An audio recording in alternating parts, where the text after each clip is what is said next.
Sports presents Benning Bites with Damon Benning.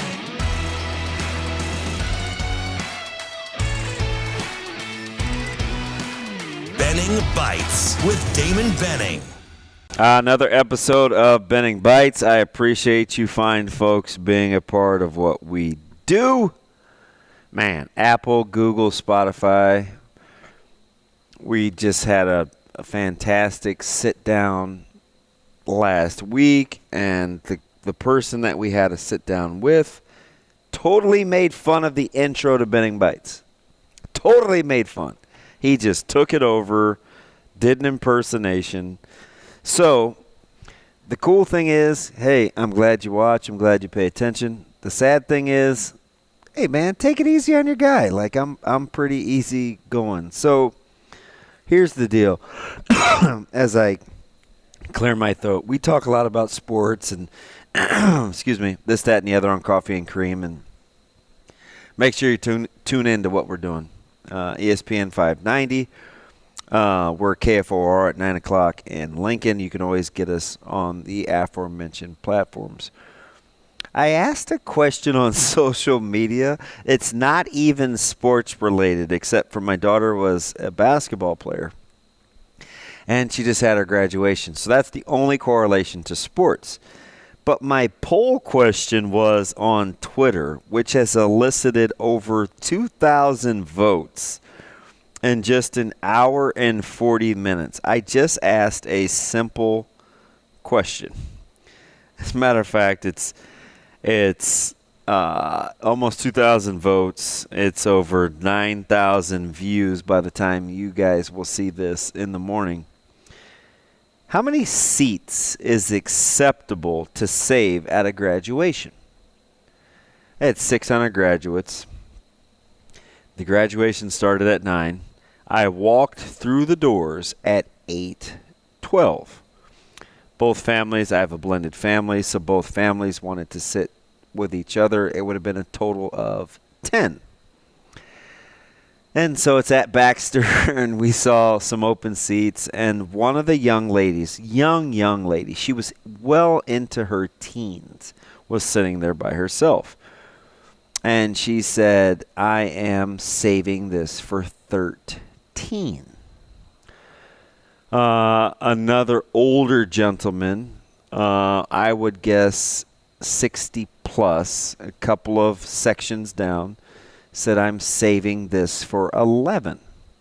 So I look at my watch, and actually not my watch, it's my phone.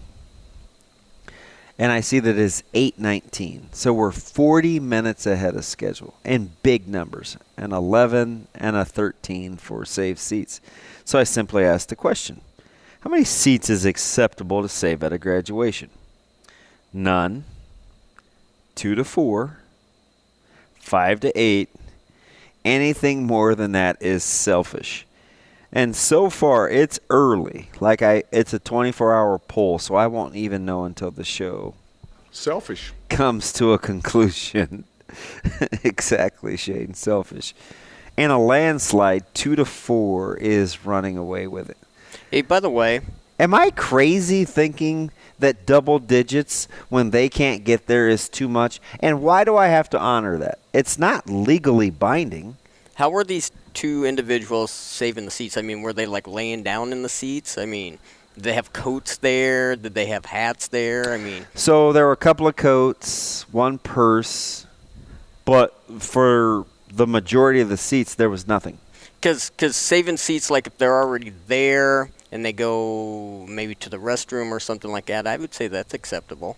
Is it? What if they aren't in attendance? Have you ever been to a restaurant, Shane, where you tried to save seats and they won't seat you until everyone is there?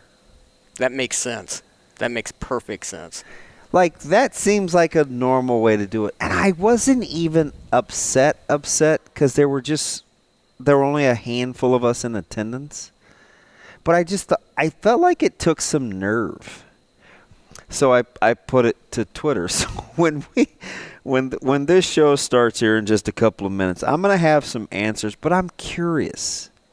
Like, what's acceptable? Is there that was my first child that I had as a graduate, but I've been to many, many graduations.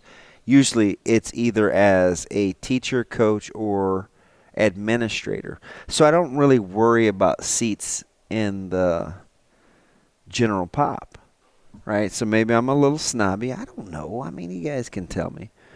But typically, I don't worry about seats. This was my first child that I had graduate. Am I out of bounds? Is it weird? Is it typical? Like, what is normal? I know it's not a typical Benning Bites thing, but I'm always trying to learn. So that's kind of why I like it. Got a great show coming up on Coffee and Cream. We missed Sam McEwen this week, so we're going to reschedule him. We got Brian Christopherson back, so that's going to be fun. But I'm curious, because I'm always trying to learn from people that are smarter than me, which would include 98% of who's listening to Benning Bites.